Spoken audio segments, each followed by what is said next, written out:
It's my honor to introduce the program director on the Center of Excellence in Innovation of the Schulich Executive Education Center, Leanne McAlear. Thank you. Thanks, Jim. Hi, everyone. I am so happy to be here, and so happy to be talking about what happens actually in organizations and how we create friction and frictionless organizations in times of disruption. So 84% of executives and leaders say that innovation is a high priority. Well, given what we have just spent 2 days doing, that's not going to be a surprise at all. Yet, 94% say they are dissatisfied with their firm's innovation performance. Now, I don't know about you, but I think that's a stunning statistic. 95% are dissatisfied. So, because I work with organizations around the world, I think, what are the reasons for that? And there are many, but I think that there are two really important ones. The first has to do with this very experience we have had, this kind of tsunami of change. And I'm really, the quote I like is the one by Havel, the former president of the Czech Republic, who says, the change is so fast that we have not yet had time to be astonished. They're catching up with us. And what happens, I think, for organizations in times like this, the second era of internet, is that they start experiencing what I call performance anxiety. And they start looking for, because it's scary. I mean, it can, stop you in your tracks, this kind of change that we're experiencing. And so what happens in organizations is very often they'll go to that which is easiest. And one of the things we're finding is that one of the places to go is to technology. So what'll happen is I'll work with a company and I'll say, what's your innovation strategy? And they will say, we have an app, right? Or, our phone, our website is now mobile-enabled. And they proudly step back. So it's really, now we need technology. Of course we do. Look at the life that lies ahead of us because of it. So interesting. And we need mobile strategies, digital strategies, of course we do. But what we don't want to do is confuse technology with innovation. Technology is an enabler. The input is creativity. That's what we have to harness. And that brings us, and that exists in people. So that brings us to the second reason I believe that people are dissatisfied with their performance. And it has to do with what I call kind of innovation envy. So there's technology, and then there's innovation envy. And this is because here you go. We have heard in those last 2 days about organizations that are doing extremely well in this environment. There are people who are succeeding, and yet, think about it. If you are a small business, as many of us are, or a medium-sized business, or a traditional business that doesn't have a huge technological hook, this is, a bit scary, and yet organizations are doing really well.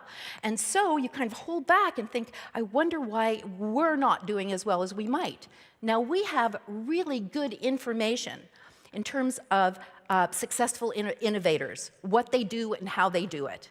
And there was a great study done in the Globe and Mail about, a couple of years back, and it looked at 350 executives across Canada and asked them some serious, kind of more granular questions around innovation. They too agreed that it was critical and indeed important. Great.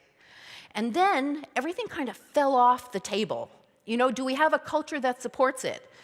45%, only 45% felt they did. Here's the kicker. Do we understand it?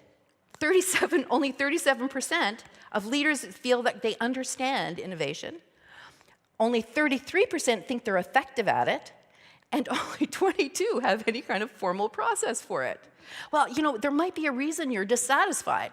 Just saying. So, if we kick back from that for a second, and we think about everything we have heard at this conference, the scientists yesterday, the technologists, all of them talking about the beating heart of this thing being creativity plus rigor.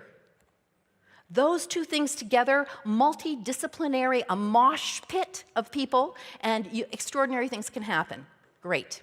So, there are some fundamental things that need to happen in organizations, and then there's some quick things that you can do.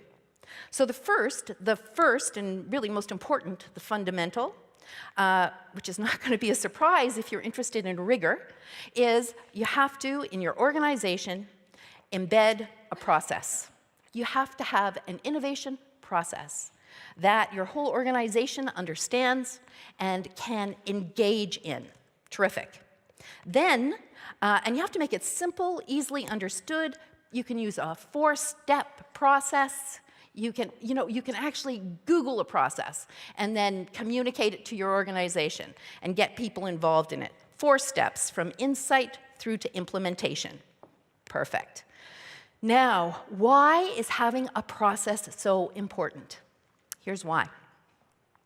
Because this is the way that you apply creativity and extract it and nurture it and foster it and express it in an organization. What we know is this: the most significant source of innovative ideas in an organization is actually the people who work in it. I mean, who is closer to the rock face of a company than the people who are working in customer experience every day, in shipping every day, in all those interactions every day? And here's the other thing we know.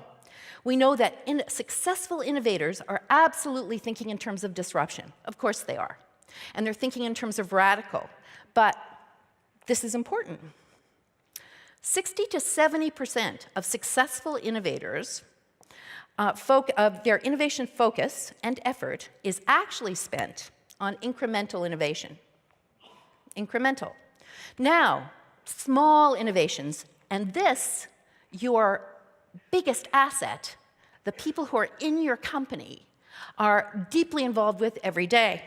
Now, what we know is that incremental innovation is not going to propel you into the future, but what it is going to do is it's going to keep you healthy. It's going to keep you juicy. It's going to have your people be able to be ready for what's next. Plus, it's going to tap their creativity. Because here's what we know. There was an Adobe study done about 2 years ago, thousands of people around the world. And the big insight was that less than 20% of people feel that they use their creativity at work.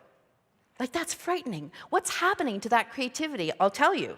They have it. We have it. We use it every day in traffic in Toronto.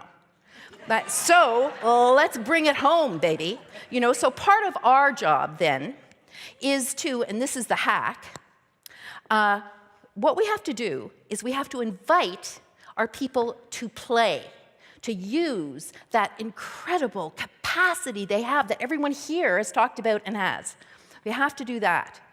We have to create an environment where ideas, as Matt Ridley says, where ideas can bump into each other, where people and ideas can kind of populate. And really, this is what Matt Ridley says. We have to create an environment where ideas can have sex, which means that leadership becomes about promoting promiscuity, which I think is like delightful. Oh my. Anyway, here's the news. If we do this, if we engage our people with a very simple process, we will have more ideas and more cost effectiveness and more value than we could ever come to expect if we didn't tap it. So we have to tap it, and this is what'll happen. We can self-fund your innovation efforts. It's fantastic, it's brilliant, you're brilliant. Thank you very much.